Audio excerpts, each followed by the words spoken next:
Bak burada bir altında zincir vuracaq. Yo maşallah.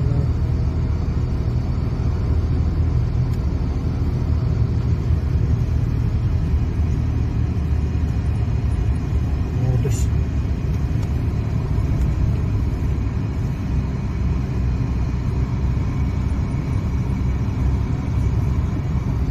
Ordus oldu. Şimdi.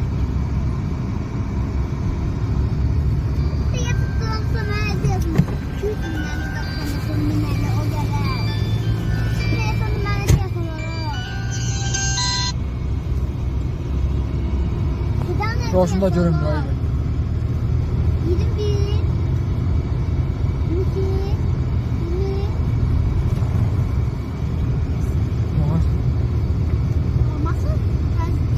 Rezin takar sözünü deyir kardeş. Bak la gördün. Rezin takar sözünü deyir. Sen demiş. Ha? Gösme. Gidiyi yeri plan başım çantıdan nasıl? Alo.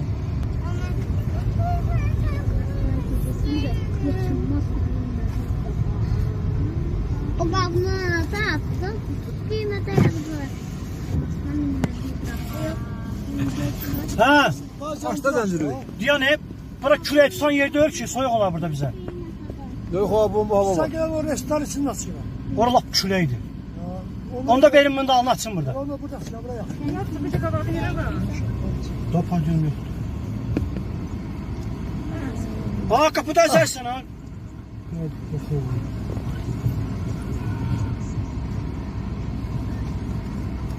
Taşı dolduracaq indi qarı. Duymasın ağzının içine kadar doldu ya.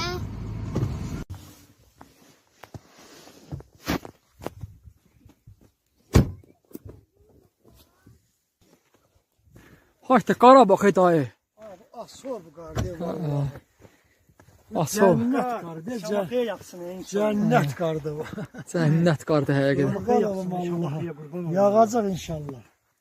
Şimdi Şamakya da gidip görecek bu akşama orada da bakar. Sıfır yarım derece şahta var yarım derece. Niye soymuyorsun? Yine doldur ya. Şamaq şoka düşəcək indi bax. Doldursun. Zaman kar görsə şabaq Allah. Gecələr abilar hardan gəliblər Allah. Yani oturun bakın ki başım ıslanmır. Hə, otur. Ay mamaz. İsmail Haydi sen sen. kaldıracaksan. Ay Allah həmişə mən Sen kaldıracaksan bana.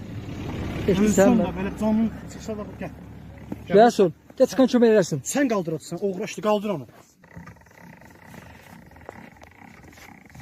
Qaburğam batır mənə. Hara gedir?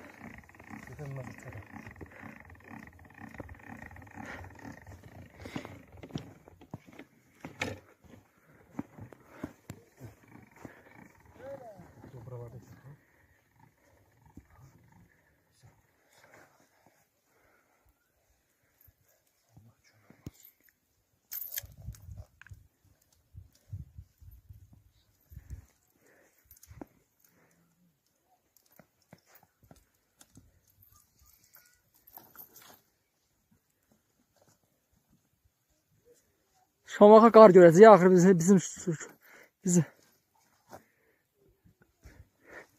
Aslında da həvəsə bax. Hayat, ne hayat, hayat. Ay maşallah. Sıvat yolunuz atacaksın ha. Aa, inanırsan heç kim inanmır. Yola bak, ay maşallah. Gözəllik.